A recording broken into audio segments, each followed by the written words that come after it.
Come on, you can do better than that. Welcome to your guardian chef, your angel in the kitchen.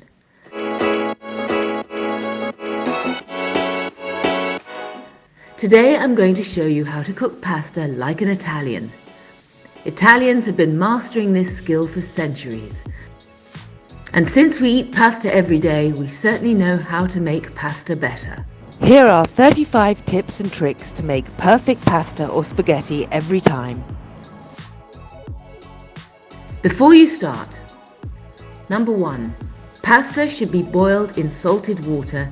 Adding salt to the pasta after doesn't work. 2, add kosher salt as soon as you put the pan with the water on the heat so you don't forget.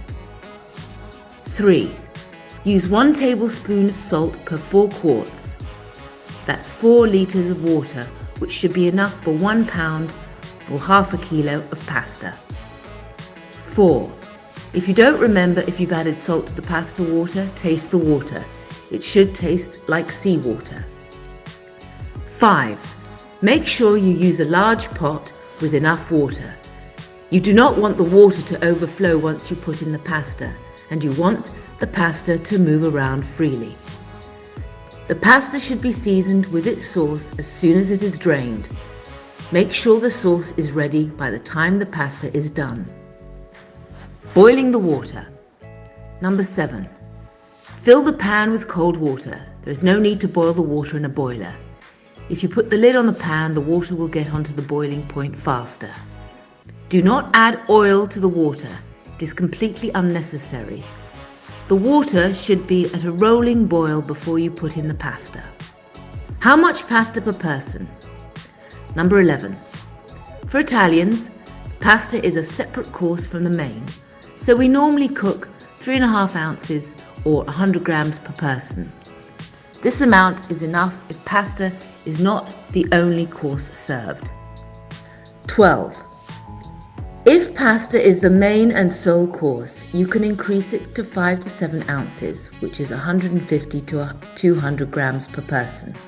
If you are feeding teenage boys, increase the amount exponentially to their age. 13. It is important to buy good quality pasta and make sure the pasta is made with durum wheat, otherwise it will be a mushy mess and never al dente. 14. Before you throw away the package, read the suggested cooking time. 15. Each dry pasta shape is best served with a specific sauce, depending on texture and ingredients. You can find out about the best combination on the link below. Use a good pasta brand. My favorites are, in this order: Rummo, Garofalo, De Cecco.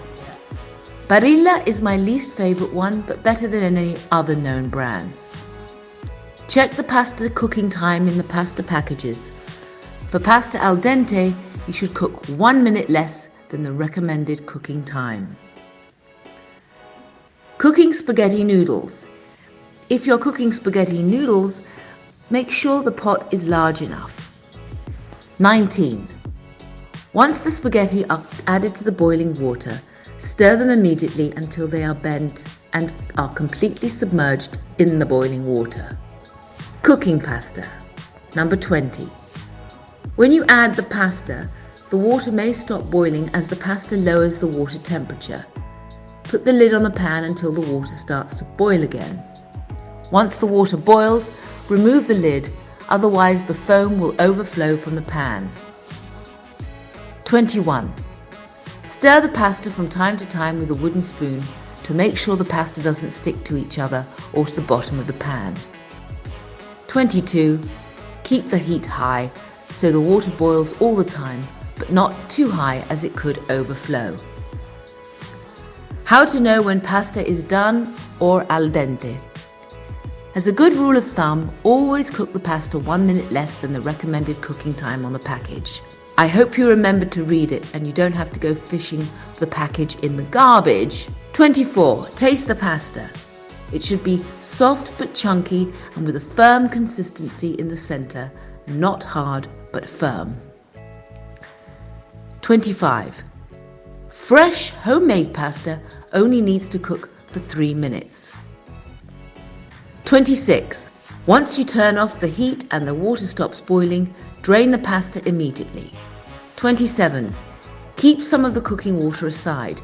This water is full of starch and can thicken the sauce. 28. You should never leave the pasta floating in hot water if it is not boiling. 29. Season the drained pasta immediately and stir. 30. If, for whatever reason, the sauce is not ready, season the pasta with a little olive oil and stir. Once the pasta is ready and seasoned, it has to be served and eaten immediately.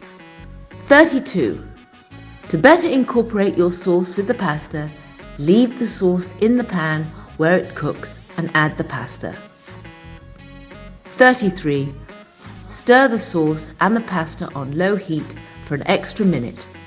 That is why you should cook the pasta 1 minute less than on the package directions. 34. To make a thicker sauce without adding any cream, add a couple of spoons of the starchy water you put aside. 35. Whatever favourite sauce you're serving with your pasta, fresh black pepper will always add an extra special touch. To finish the 3 Italian golden rules on pasta: no Parmesan cheese or any other cheese in pasta with seafood. Its flavour is too strong and will overpower the taste of fresh seafood. You can sprinkle toasted grated breadcrumbs or almonds instead. Traditionally, chicken is never served with pasta as it was considered a peasant meal, and the chicken too refined to be served with it. If you have pasta left over, store it in the fridge in an airtight container and fry your pasta affrittata the next day. For more traditional pasta recipes, check out the playlist above. And don't forget to subscribe. Not even my dog would eat that pasta, and he's not even Italian.